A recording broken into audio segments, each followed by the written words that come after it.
information management systems, are they able to track legacy sites and all the stuff that they should be really following up on if they are to go ahead with all this compliance and really crack down? Yeah, look, it's probably something you're better off speaking to EPA about. I know that they are investing in building some of their systems, information systems. They committed to that with the Auditor General.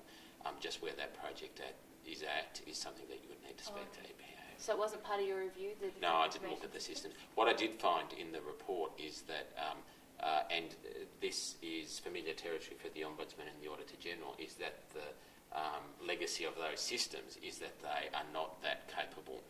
So they aren't able to match data, for instance, and they can't give an accurate snapshot of compliance and of the EPA's enforcement activity. And so they're disparate systems that don't necessarily look at the whole of the EPA's intervention. What that means for legacy sites, I'm not sure.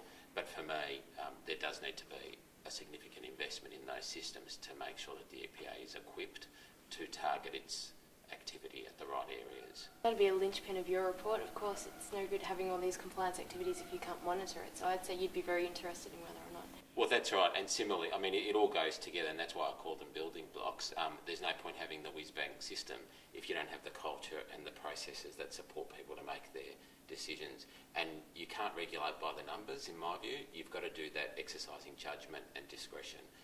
But you can confine discretion in a way that makes sure that it's consistent.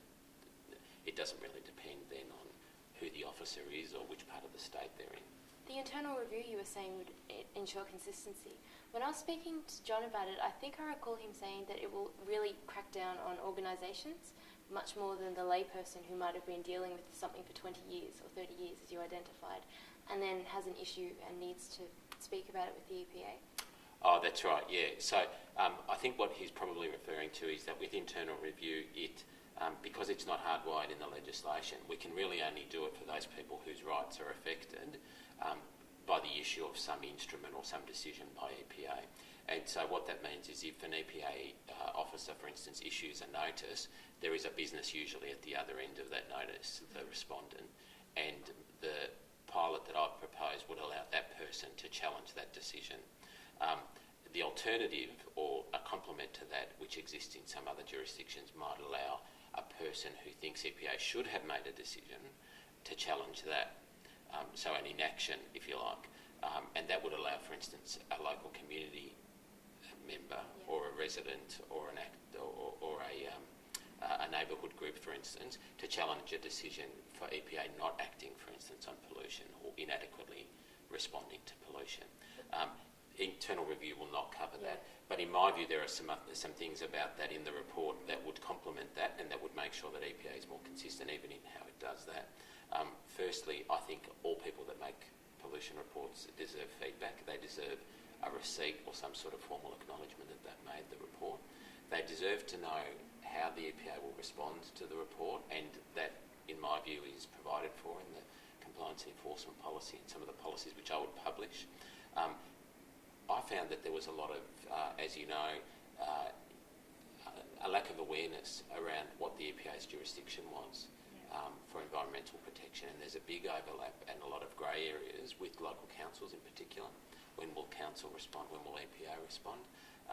Just being transparent about that and educating people about the EPA's role, I think will empower them to make those complaints and to expect that the complaints will be dealt with effectively. And also when EPA responds to a pollution incident, so if there are a number of complaints about a particular issue of concern in a local area, then I think EPA should be publicising that, should be using its website much more effectively and in a more timely way to say, well, we've had these complaints, this is what we're doing about it. In the same way that an electricity company that has power go down in an area is very transparent to say, these are the suburbs that are blacked out, this is what we're doing, this is how long we expect it'll take for the power to be back on.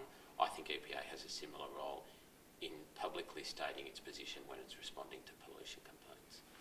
And the Act itself, the Environment Protection Act, is that affecting their productivity in any way? Does it need to be reformed? Not the productivity. It has been many years since the EPA, since the Environment Protection Act was written, so 40 years this year, and it's been amended many times, I think somewhere 60, 70, 80 times in that time. I think there is scope for a holistic review that would look at just whether it's equipped for modern regulation, and most jurisdictions around the country have looked at their Act in the last 10 or so years, and there are some features of this Act that would survive such a review. There are some features, I think, of legislation interstate that could be attractive in Victoria as well. What's one? A legal sense of responsibility, a duty of care to the environment. I think it could be much more expressly stated in the Act. The internal structure of the EPA, the culture. Do you reckon it's changing?